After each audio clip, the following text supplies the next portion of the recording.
Saul की मृत्यु के बाद दाऊद ने अमालेकियों को हराकर सिकलग में 2 दिन बिताए। तीसरे दिन साउल के शिविर से एक आदमी आया। उसके कपड़े फटे हुए थे और वो सिर पर मिट्टी डाले हुए था। उसने दाऊद के पास पहुंचने पर मुंह के बल गिरकर उसे दंडवत किया। दाऊद ने उससे कहा, कहां से आ रहे हो? उसने उत्तर दिया, मैं इज़राइलियों के शिविर से भाग निकला हूं। दाऊद ने पूछा, क्या हुआ, मुझे बताओ। उसने कहा, सेना रणभूमि से भाग गई और बहुत से लोग मर गए। साउल और उसके पुत्र योनातान की भी मृत्यु हो गई है।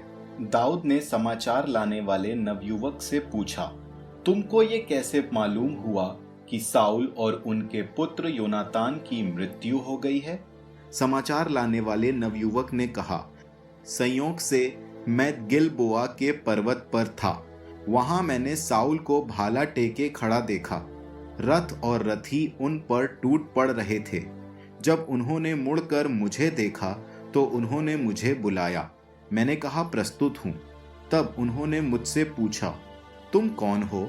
मैंने उन्हें उत्तर दिया, मैं अमालेकी हूं। उन्होंने मुझे आज्ञा दी, पास आकर मेरा वध करो, क्योंकि मुझे बहुत अधिक कष्ट हो रहा है। यद्यपि मेरे प्राण अभी तक अटके हुए हैं, इसलिए पास जाकर मैंने उनका वध किया, क्योंकि मैं जानता था कि वो गिरने के बाद बच नहीं पाएंगे। अब मैं उनके सिर का मुकुट और उनका भुजबंद यहां अपने स्वामी के लिए ले आया हूं।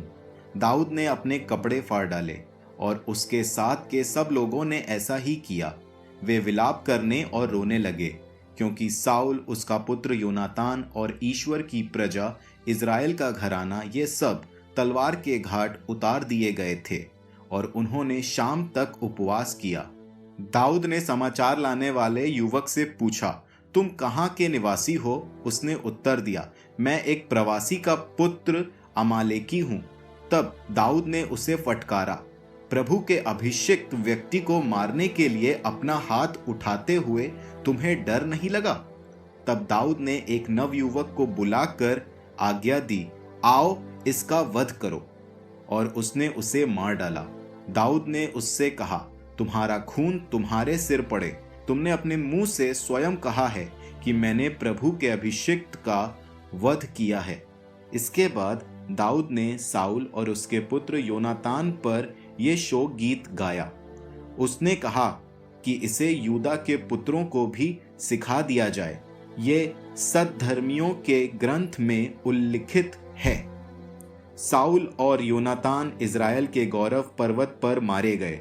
वीर योद्धा कैसे मारे गए, गत में इसकी घोषणा मत करो। अशकलोन की सड़कों पर इसकी सूचना मत दो, नहीं तो फिलिस्तियों की पुत्रियां प्रसन्न होंगी, बेखतना लोगों की पुत्रियां हर्ष विभोर हो उठेंगी। गिलबोआ के पर्वतों, तुम पर न तो ओस गिरे, न जल बरसे और न खेत उपजाऊ हों, क्योंकि वहां वीरों की ढाल दूषित हो गई है। साउल की ढाल, जो तेल से नहीं बल्कि आहतों के रक्त और वीरों की वसा से सिंचित थी। योनातान का धनुष, जो कभी पीठ नहीं दिखाता था। साउल की तलवार, जो कभी व्यर्थ नहीं लौटती थी। साउल और योनातान सौम्य और परम प्रिय, जीवन में और मरण में भी अलग नहीं हुए। वे गरुड़ों से भी अधिक द्रुतगामी थे, सिंहों से भी अधिक शक्तिशाली। इज़राइल की पुत्रियों, साउल पर विलाप करो। वो तुम्हें सुंदर किरमिजी और छाल्टी पहनाते थे। वो तुम्हारे वस्त्र पर स्वर्ण आभूषण सजाते थे। वीर योद्धा युद्ध में कैसे मारे गए? योनातान, तुम युद्ध में खेत आए और पर्वत पर निर्जीव पड़े हुए हो। भाई योनातान, तुम्हारे कारण मेरा हृदय भारी है। मैं तुमको बहुत अधिक प्यार करता था। स्त्रियों के प्रेम की अपेक्षा तुम्हारा प्रेम मेरे लिए अधिक मूल्यवान था। वीर योद्धा कैसे मारे गए? युद्ध के अस्त्र शस्त्र कैसे नष्ट हुए?